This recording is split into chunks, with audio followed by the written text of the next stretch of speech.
Entrepreneurs are in the business of getting shit done, but sometimes things can get in the way of the done actually happening.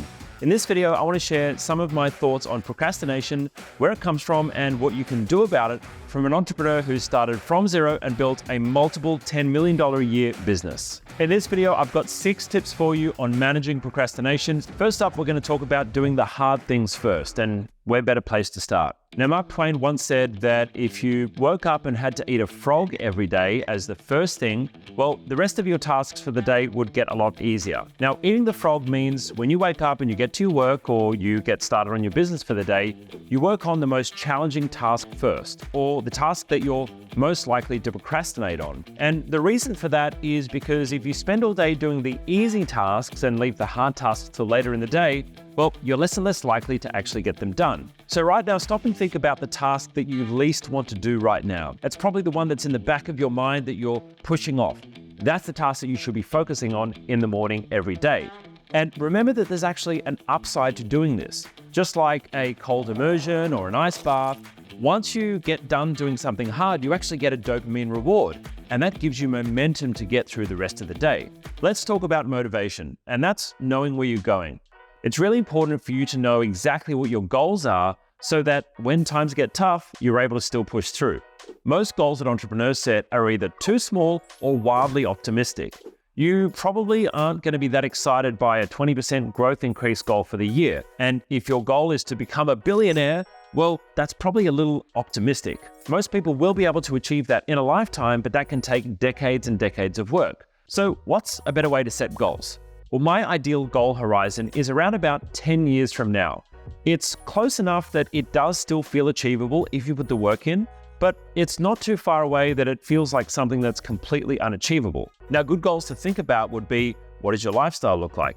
What does your family look like? What does your business look like? What does your income look like? What do your friendships and social connections look like at that point 10 years from now? But remember that visualization is really only the compass. You still have to walk the trail. And to walk the trail, we actually need to get stuff done.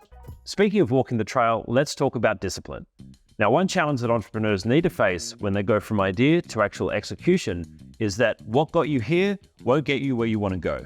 Now, most entrepreneurs have been successful in starting or launching a new venture by breaking the mold. Whether you consider yourself a misfit or a rebel, you're someone who's probably priding yourself in being a little bit different to what we'd call the rat race or normal society. Unfortunately, I'm here to tell you that there is a little bit of additional maturing to do once you've launched or jumped into your new venture. You see, getting started as an entrepreneur is important to break out of that mold. However, there comes a time where we need to start putting discipline and action into place rather than just breaking the rules. Now, what do I mean by that? I mean shifting from a rule breaker to effective execution and disciplined execution. And discipline may sound like a scary word to an entrepreneur. However, it's very important as you mature and are able to scale a business that you deploy discipline. Next, let's talk about priorities. And this is something that every entrepreneur needs to manage on a daily basis. Now, I'm not going to bore you with some kind of getting things done system with A and B and C tasks, because that doesn't always work for entrepreneurs when you've got 5 urgent things popping up on your desk every single day of the week. In my many years of entrepreneurship, I've found the best way to prioritize tasks is for me to look at what is the impact if I don't do anything with this particular task or if I don't manage this situation.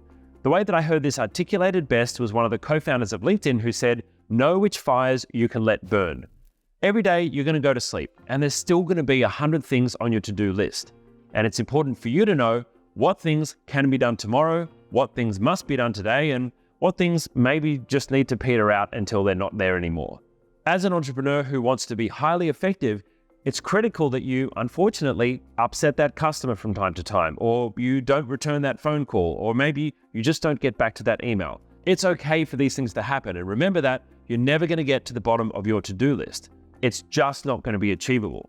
Now, maybe one day in a perfect world, you would get through every single thing that was delegated to you, but if you're in the business of starting and running a high-growth company, it's probably not going to be the reality. So if right now you've got 5 fires burning in your business, have a look at each one of those and see which one could I potentially let burn and which would have the biggest negative impact if left alone, and that one work on first. Now, you've probably heard sayings like you are the sum of the 5 people you spend the most time around, blah, blah, blah, blah, blah. But I don't think it's said often enough that you should surround yourself with people who actually help you to be productive and help you to be accountable. And one of the great things that I did as I was coming up as an entrepreneur was I surrounded myself with others who were also running businesses. And it was simple as starting a group chat. And in that group chat, we had a space where we could share our wins, but also share our intentions of what work we wanted to complete, what goals we had ahead of us, what work that needed to be done inside our business, and then we shared our wins when we actually achieved those. Now, it's important not to discount the reward system that you get from being in a social circle that supports you getting work done.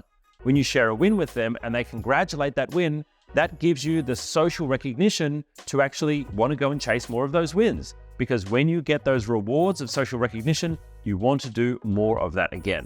If you're sharing your wins with the wrong people, they may even be actively discouraging what you're up to. Think about the kind of money stories that people have. They're the kind of things that I've actually had people say to me when they've worked out how my business was doing as I was going through the growth phases. And so I learned not to share that with anyone who's not going to be an appropriate source of active and positive encouragement for me and my business.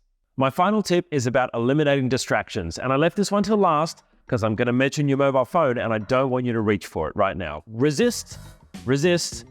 Only 90 more seconds to go in this video and then I promise you can touch it again. Now that we have 90-second videos all over the internet, we're able to switch between our work to a small distraction, to our work to a small distraction, and that just reduces our productivity all day long. Now, most modern phones allow you to have a do not disturb mode on schedule, which allows you to set which apps you have silenced during work hours. I recommend you spend a couple of minutes setting this up and canceling all the notifications for anything that would otherwise distract you, and definitely silencing all of the social apps. If you spend most of your time on a desktop or a laptop and you find yourself being distracted by social sites, well, there's even apps that can block or even restrict those apps at certain times a day, and I've got some recommendations for those right under this video. At the end of each video on this channel, I give you a reflection challenge, and this one is no different, but I'm going to ask you to put something into action. Now, I've given you 6 tips to help you deal with procrastination, and I want you to choose just one of those to focus on, and I want you to drop it down in the comments down below.